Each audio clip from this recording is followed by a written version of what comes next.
Bonsoir à tous, bienvenue dans notre émission La Réunion Léla. On va parler entrepreneuriat, l'impact de l'entrepreneuriat dans l'impact de Corinne Salvant-Mareux.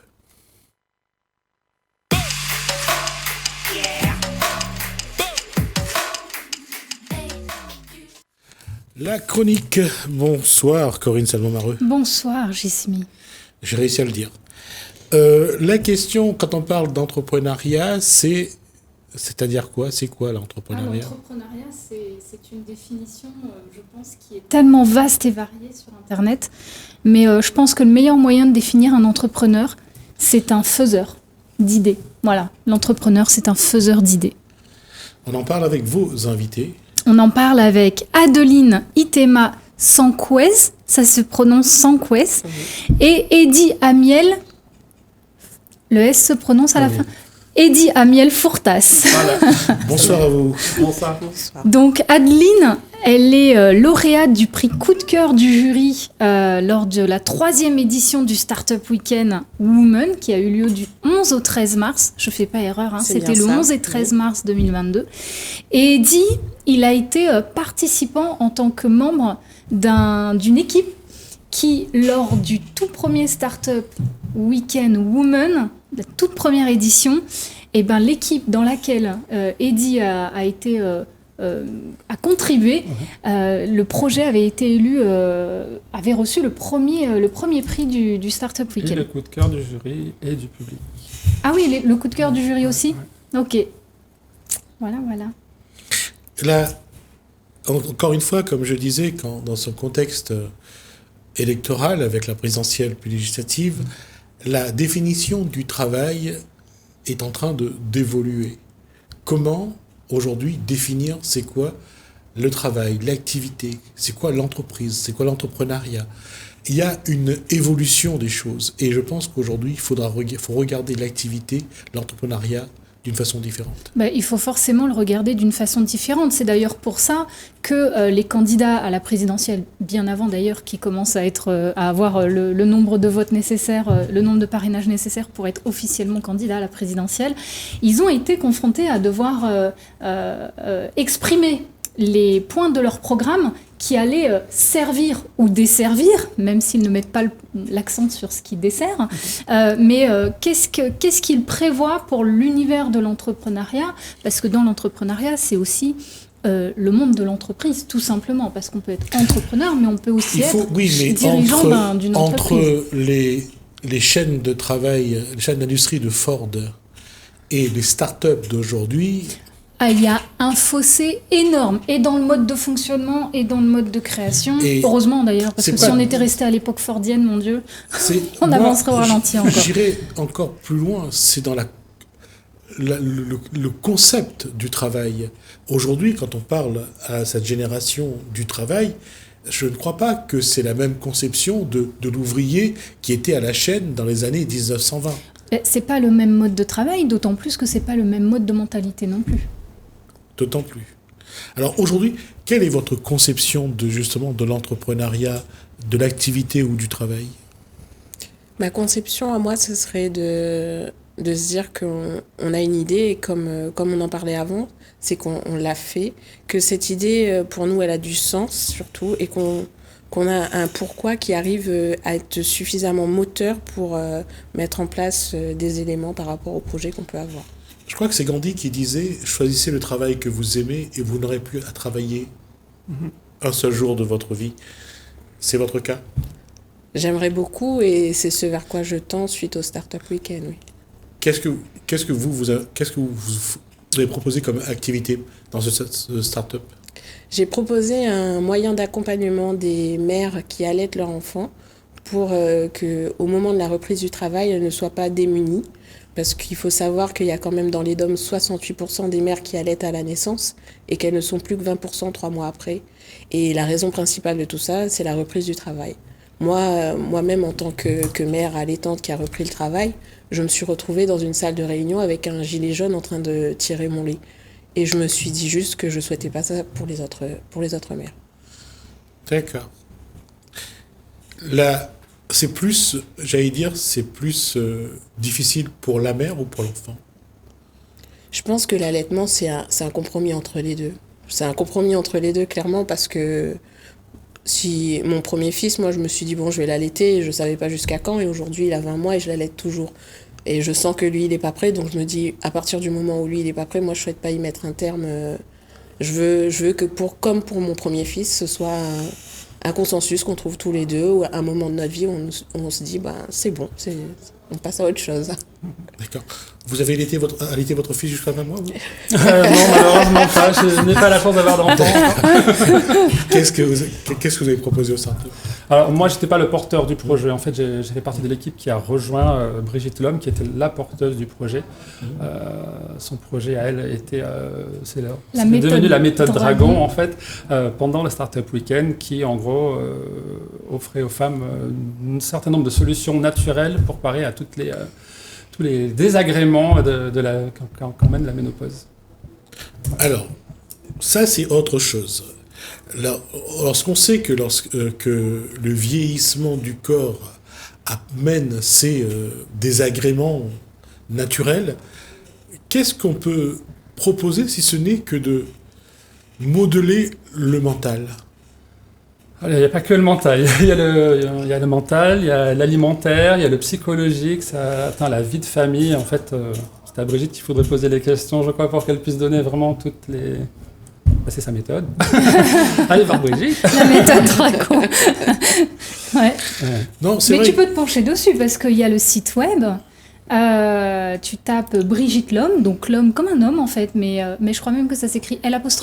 Oui, c'est L', comme un homme. Donc Brigitte Lhomme, la méthode Dragon, et tu peux aller voir justement la méthode qu'elle propose pour aider les femmes à surmonter ce passage-là de tous les désagréments causés par la ménopause. Entre ce que propose madame, ce que propose cette dame-là... Il y a deux périodes de vie de la femme. Là, c'est ça, de la naissance à la méthode. Voilà, c'est ça, je veux dire, c'est dans le concept, dans la conceptualisation de l'activité, de ce que l'être humain a besoin aujourd'hui. On ne peut pas dire qu'on est sur la même posture qu'avant quand on parlait d'entreprise. Bah non, parce que je pense que tu vois, l'époque fordienne à laquelle tu fais référence, c'est une époque où on crée un produit pour vendre un produit. Aujourd'hui, je pense que le start-upper du 21e siècle, dans 96% des cas, c'est le constat d'une frustration ou d'un dysfonctionnement de quelque chose qui existe déjà, où l'entrepreneur il se dit « mais je peux l'améliorer ça, je peux faire mieux, il suffirait de rajouter ça ». Et bim, il te sort un produit amélioré, une plateforme améliorée, etc. etc. Et très souvent, les produits novateurs, pourquoi est-ce qu'on parle de licorne française, etc. Les licornes françaises, soit c'est un concept qui existe à l'international dans d'autres pays et on se dit mais ça serait excellent de le mettre en place sur mon territoire, donc que ce soit la France ou la Réunion d'un point de vue plus local, ou soit parfois c'est encore une fois dû à une frustration, on se dit mais c'est dingue, est-ce que je pourrais pas trouver une solution pour être tranquille, pour allaiter mon enfant et en même temps être encore là au boulot tranquillement, de trouver le bon équilibre entre j'ai envie d'assumer l'allaitement de mon enfant, mais j'ai aussi envie d'assumer ma part professionnelle et de pouvoir revenir au travail. Et c'est vrai qu'il est inconcevable parfois et on le constate encore beaucoup au XXIe siècle, moi je trouve que, je ne sais pas ce que tu en penses Adeline, mais je trouve que c'est inconcevable qu'on nous fasse encore des remarques sur ah oui mais t'es enceinte, tu vas faire comment ? Ah oui, mais tu comptes allaiter ? Ah oui, mais tu vas faire comment ? Enfin, les gens se projettent dans un frein qui très souvent ne les concerne même pas, se projettent dans un frein qui, au final, toi, tu as la solution, tu es en mode, mais simple, les gars, donnez-moi un petit endroit, parce que ton projet, la Lactobox, ça s'appelle la Lactobox, ton projet que tu as présenté lors du Startup Weekend, c'est ça, c'est laissez-moi un endroit intimiste dans l'entreprise où je peux m'isoler, j'allaite mon bébé, je tire mon lait s'il n'est pas en train de téter ou quoi que ce soit, ou qu'il n'a pas assez tété, je tire mon lait, je le mets au frais. Je le mets au frais dans un frigo où il n'y a que le lait de mon bébé, il n'y a pas les repas des collègues avec en mode « Ah, j'ai cru que c'était un yaourt ». Non, c'est pas un yaourt. Et en fait, l'idée, c'est vraiment que la femme puisse, sous son contrôle à elle, sous son initiative. C'est un effet win-win en plus pour l'employeur. Sous son initiative, pouvoir dire « Mais moi, j'ai envie d'assumer de venir bosser. J'aime bosser, en fait. Mais j'ai aussi envie d'allaiter mon bébé le temps qu'il faudra pour que lui soit... comment on dit ça on peut pas dire que soit sevré, mais l'enfant décide lui-même, en fait. Beaucoup de mamans font ça. La question, en fait, que soulève Corinne Savant-Mareux, c'est... Ne serait-ce que, madame, lorsque vous êtes en réunion, vous vous arrêtez 5 minutes en disant, voilà, je veux m'arrêter 5 minutes parce que je dois allaiter mon bébé, ça suffit pour plomber... Non, mais je veux bien, si t'interrompes la réunion, je veux bien. On est capable, on gère. Hein. On s'organise après, et ça fait partie de la fin de la réunion. Non, je suis d'accord, je ne critique pas le fait que vous deviez le faire. Mais je veux dire, c'est dans la tête de ceux qui sont là. Bien sûr. C'est dans leur... Surtout s'il y a beaucoup d'hommes. C'est la façon où l'homme va réagir, recevant l'information. C'est là où il faut changer les mœurs. Je pense, oui, qu'il faut changer les mœurs. C'est qu'il faut se dire que tous ces hommes aussi sont là parce qu'il y a une femme avant tout ça. Donc, une femme qui les a aussi accompagnés dans leur parcours de vie et dans leur parcours professionnel. Donc, tu as été partie prenante du fonctionnement de l'entreprise. Donc, comprendre ça.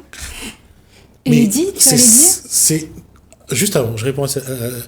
Mais le problème, c'est qu'on se rend pas compte à quel point c'est difficile pour ces hommes d'accepter cette situation-là.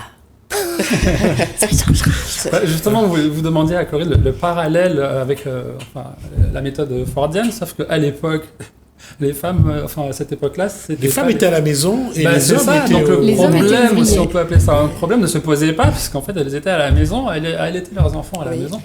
Alors que il s'est passé quelques décennies depuis, et aujourd'hui, les femmes travaillent, voire elles sont chefs d'entreprise.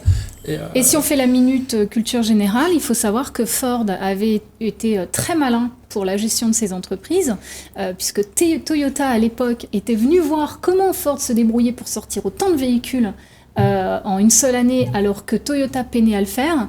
Et en fait, ils étaient venus vérifier le mode de fonctionnement de Ford.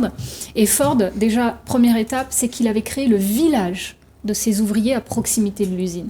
Donc, les ouvriers étaient logés et nourris, toute la famille, mais c'était le village des ouvriers près de l'usine Ford pour éviter justement des arrêts maladie, des fatigues, du trajet, des retards, etc., etc. Et Ford avait mis en place un système comme ça. Alors, c'est à double tranchant, hein. Ça peut être qualifié une forme d'esclavagisme industriel, mais ça peut aussi être admirable quelque part, parce qu'au final, on s'en éloigne pas beaucoup. Ils prenaient en charge les frais de soins de ces ouvriers, le logement de ces ouvriers, ils étaient nourris. En échange, c'était « soyez à l'heure et bossez les gars ».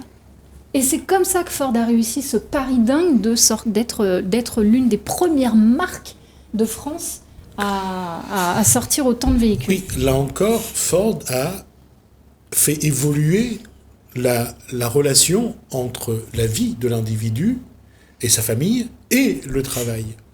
Et là, la question est la même, c'est comment faire évoluer la façon de concevoir le travail des individus aujourd'hui. Il y en a qui sont de vrais cons et qui, malheureusement, ne vont pas vivre ça, ou alors vont se plaindre, vont créer des situations vraiment très conflictuelles, parce que la femme... Je ne prends pas le risque de commenter. Pardon ? Je ne prends pas le risque de commenter. Non, parce que la femme va vous demander un peu de temps, va demander un coin à elle, va demander... Et rien que ça peut créer chez certains des... ça dépend de l'ouverture d'esprit. Bien sûr, ça dépend de l'ouverture d'esprit de chacun. Après, il faut nuancer aussi dans le sens où, bien heureusement, le monde n'est pas constitué que de personnes qui sont des freins dans la démarche. Et puis, pour ma part, mon employeur m'a aussi permis d'avoir un espace pour tirer mon lit qui, certes, ne correspondait pas à une certaine intimité, mais du moins, il a quand même été ouvert à la démarche. Et à la fois, d'un point de vue réglementaire, c'est une des obligations des employeurs à partir du moment où ils emploient plus de 100 salariés de permettre aux mères allaitantes de continuer d'allaiter ou de tirer leur lait dans leur espace de travail.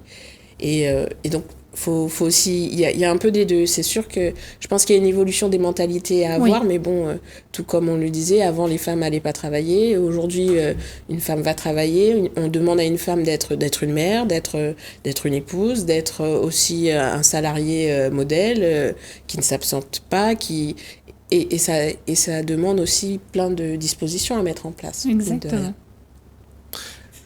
Justement, la question c'est comment aujourd'hui faire évoluer certains états d'esprit dans le milieu du travail. Alors c'est pour ça... Parce que là, on a vraiment des... C'est pour ça que tu as des institutions comme l'association WebCup, du coup, qui se mettent en place et qui organisent les Startup Weekends. Donc l'association WebCup, déjà, si on recentre un peu, c'est une association d'intérêt général qui a été créée en 2009 par 3 personnes. 3 hommes, Fabien Degieux, Thomas Crépeau et Alain Chakri. Et l'association WebCup, pourquoi est-ce qu'elle a été créée ? C'est parce qu'ils voulaient mettre en place des initiatives pour pouvoir réduire l'électronisme. L'électronisme, on l'entend, hein, c'est la fracture numérique où une partie de la population arrive à avoir accès à une culture numérique et une autre partie de la population n'a pas accès à la culture numérique. Ce qui a une incidence énorme sur l'insertion pour l'emploi ensuite. D'accord ? Et puis pour mettre en place des idées aussi qu'on aurait. Donc, depuis 2019, l'association WebCup, elle est d'ailleurs agréée structure d'insertion par l'activité économique. C'est ce qui lui permet en fait à travers des ateliers ou des stages, de former des jeunes, des adultes ou même des seniors aux outils numériques, à la navigation numérique, aux démarches numériques, et ensuite de leur permettre de se réinsérer dans l'emploi, en ce qui, peut-être pas pour les seniors, mais en tout cas pour les jeunes et pour les demandeurs d'emploi et les adultes en reconversion. Il y a 4 campus pour ça. Donc c'est tout récent, il y a eu 2 campus supplémentaires tout récemment, je crois que ça date de 2019. Et aujourd'hui, on peut compter du coup sur 4 campus. On en a un sur Saint-Denis, un sur Saint-Pierre, un autre à Petite-Île, et le dernier, c'est mon chouchou, il est à Saint-Paul. Donc pourquoi la WebCup ? En fait, à l'époque, c'est une compétition, en fait c'est le mot, hein, WebCup. Pourquoi WebCup ? Parce que c'était une compétition de création de sites internet en 24 heures chrono pour promouvoir la culture du numérique auprès des jeunes. Et ça, c'est une association qui est mondiale, hein, c'est une association internationale. Donc en 2010, fin d'année 2010, les organisateurs du Startup Weekend France prennent contact avec WebCup Réunion et leur demandent « Est-ce qu'on ne pourrait pas mettre en place un Startup Weekend Réunion ?» Et en fait, ils ont lancé le tout premier Startup Weekend. C'était en fin 2011 avec le soutien de la Technopole et ça avait rencontré un grand succès. Il y a eu plus de 70 participants à ce tout premier Startup Weekend Réunion. Et alors, mais qu'est-ce que tu fais dans la vie, Adeline ? Je travaille en industrie, donc un environnement masculin majoritairement.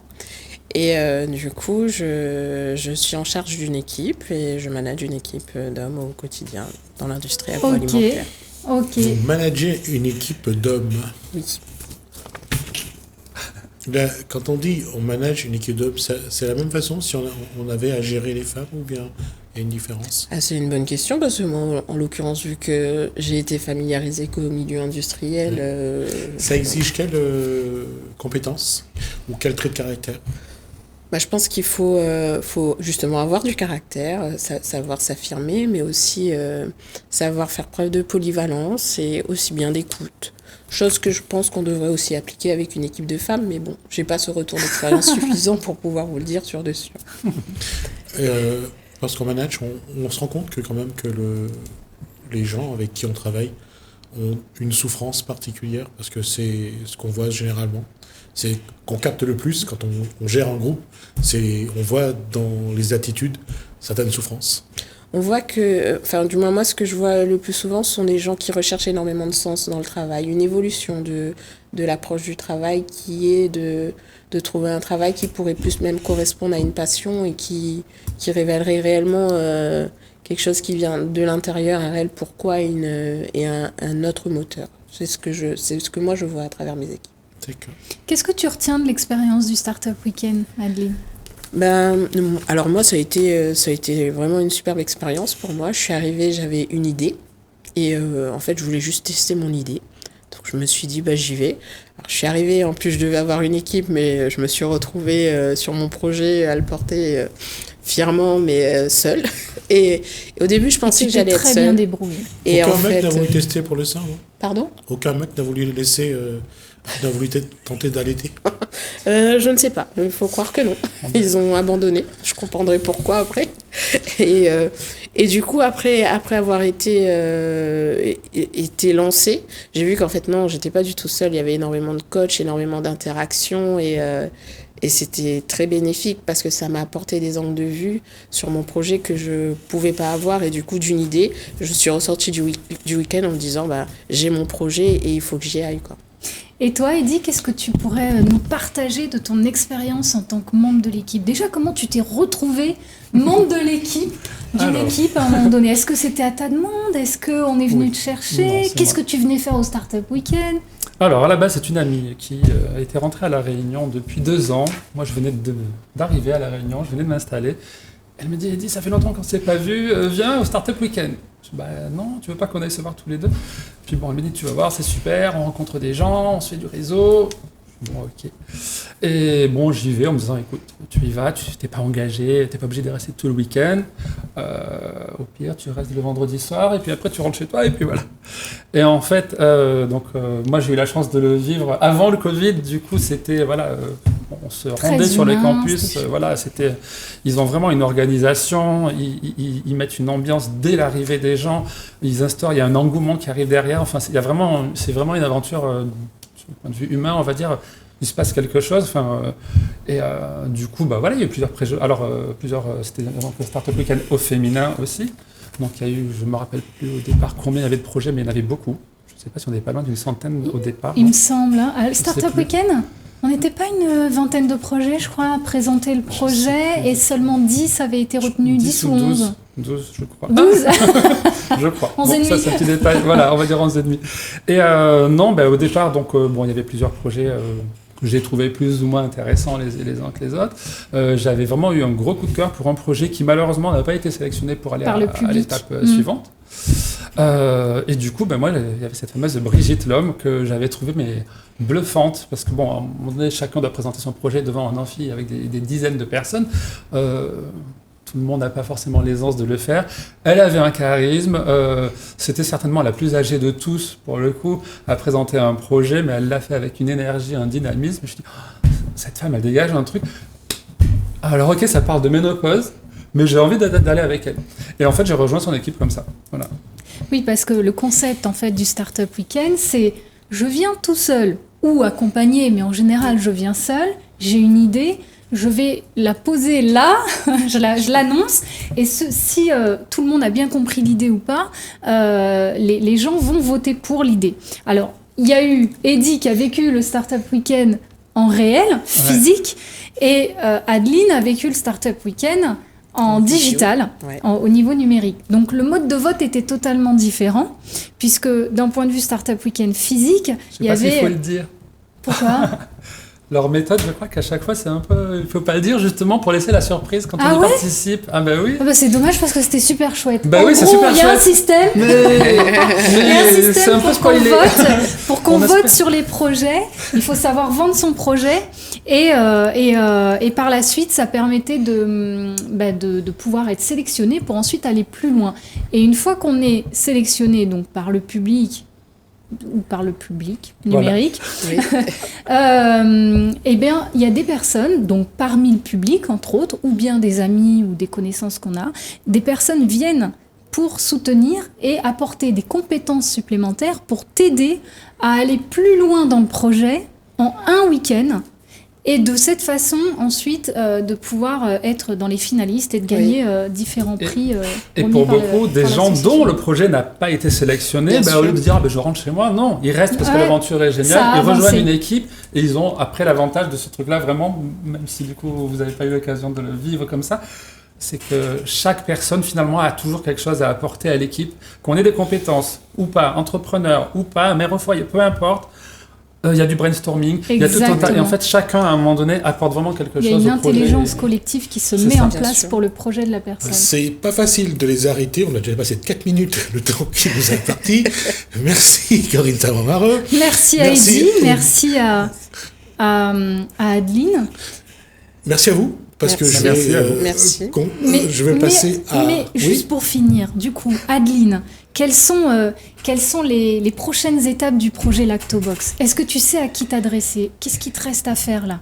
J'ai beaucoup de chance parce que suite au Startup Weekend, j'ai pas mal de pistes et donc pour le moment je suis en train c'est en pleine création, donc je suis en train de prendre contact avec différentes institutions et notamment un incubateur pour voir comment je pourrais ensuite continuer à faire avancer mon projet. Super.